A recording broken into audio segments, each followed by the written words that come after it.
My name is Adi, and I had made a promise to Source that I would be here present during this time on planet Earth to make sure that she doesn't suffer again.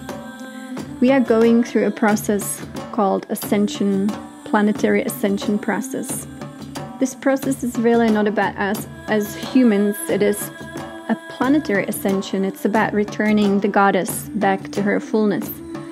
That doesn't mean just restoring nature as we know it. It also means restoring the being that is the Creator Mother to her rainbow body fullness. In order to do so, we also need to understand an aspect of reality that is very misunderstood, and that is darkness. Here on planet Earth, it has been a habit to fight darkness, to see light and darkness as two opposing forces, with one being better and the other being evil. There is some truth to that, but in reality, or in truth, which is not a word I like using, but reality, the way it was created here as we know it, it created a lot of pain and a lot of suffering, and we could call that darkness. We could call light our spiritual path, our desire to constantly be a better version of the soul, but that also is very misleading. Imagine when the goddess came to this planet. She came in her rainbow body. Through a mistake, and really through her innocence, the energy that she came with split into Serpent of Light and Serpent of Darkness. The Serpent of Light, we love light, we love the rainbow light, we love everything that looks pretty. But the Serpent of Darkness, even though that was part of her, became definitely the hated and neglected part for a lot of people, for a lot of humanity.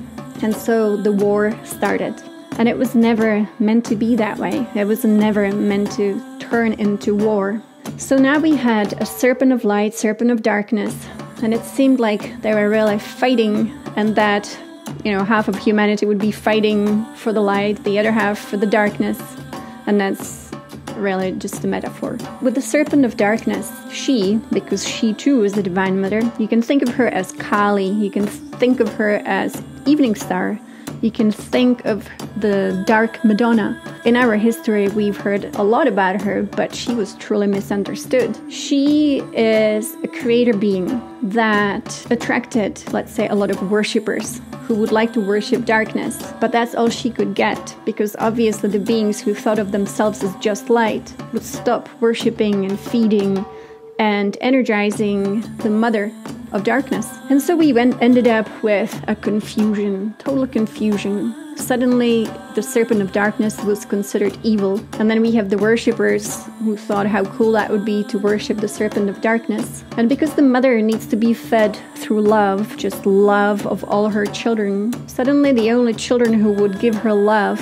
would be the children that saw something evil in her. Now the time has come not to worship the dark, not to worship the light, but to be in love with all that is, and to love all of life back into wholeness and oneness again. Now this might sound like a foreign concept to those who are chasing the light, but the shadow side, as we call it, is much more than we can imagine. It is part of the wholeness, oneness, source, and there is no separation. And so now we're going through a process of healing all into one. And maybe healing is not the right word, let's call it transmutation. It is not that we deny any parts of life. It is not that we just prefer one part of life, the pretty face.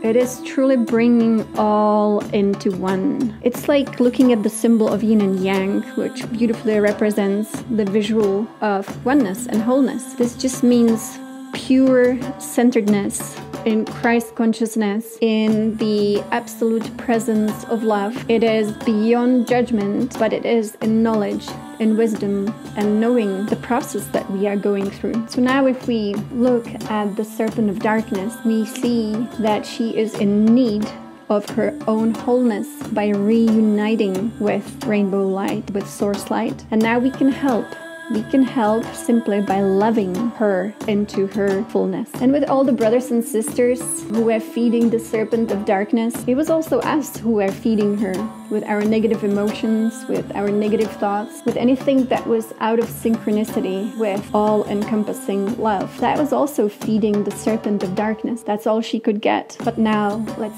feed all that is with true love, with true knowing. This is true knowledge, gnosis. The Gnostics knew. They had a myth of, well, myth, let's not call it myth. They told us the story of the goddess as Sophia. She had other names as well. Let's call her morning and evening star, reuniting with the divine feminine love of Venus.